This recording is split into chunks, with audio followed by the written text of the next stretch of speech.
पुण्यात ओबीसी आंदोलक लक्ष्मण हाके आणि मराठा तरुण हे भिडलेले आहेत। लक्ष्मण हाकेंनी दारू पिऊन धिंगाणा घातल्याचा मराठा तरुणांचा आरोप आहे। तसंच हाकेंनी शिवीगाळ करत धक्काबुक्की केल्याचाही आरोप करण्यात आला। हाके आणि मराठा तरुणांमधील वाद हा कोंढवा पोलीस स्टेशनमध्ये सुद्धा पाहायला मिळाला। पोलिसांकडून हाकेंची ससून रुग्णालयात वैद्यकीय चाचणी सुद्धा करण्यात आली। हे दृश्य आपण ससून रुग्णालयातली पाहतोय। पुढारी न्यूजच्या टीव्ही स्क्रीनवर एक्सक्लुझिव्ह अशी ही दृश्य। रात्री सगळा राडा झाल्यानंतर ससून रुग्णालयामध्ये लक्ष्मण हाके यांची वैद्यकीय तपासणी करण्यात आली। त्यावेळची ही दृश्य आपण पाहत होतो। तर रात्री नेमका काय राडा झाला ही दृश्य सुद्धा आपण पाहतोय। मराठा आंदोलक आणि लक्ष्मण हाके यांच्यामध्ये नेमका काय वाद झाला सगळे दृश्य आपण पाहतो।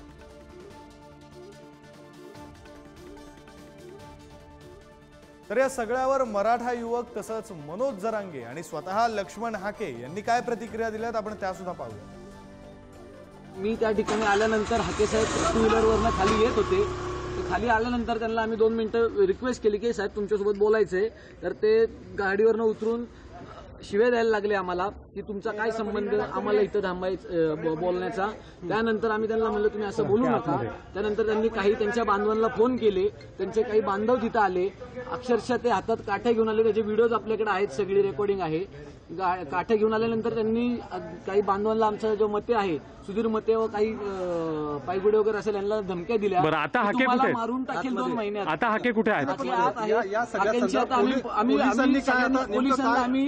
पोलिसांना आम्ही आता सांगितलेलं आहे की हाकेंची पहिली मेडिकल टेस्ट व्हायला पाहिजे।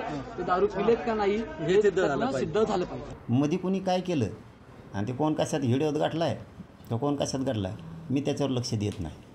आणि ती माझी संस्कृती बी नाही। कोणाला कडे अडचणीत आला म्हणून अडचणीत आली। जो करतो त्याचे फळ त्याला भोगावं लागतं। कुठल्या हॉटेलमध्ये पिलो, कुठल्या बारमध्ये गेलो किंवा कुठं गेलो याचा एक जर इव्हिडन्स असेल तर महाराष्ट्राच्या कॅनव्हासवरती, महाराष्ट्राच्या मीडियावरती, महाराष्ट्राच्या सार्वजनिक जीवनात हा लक्ष्मण हाके कधीच तुम्हाला दिसणार।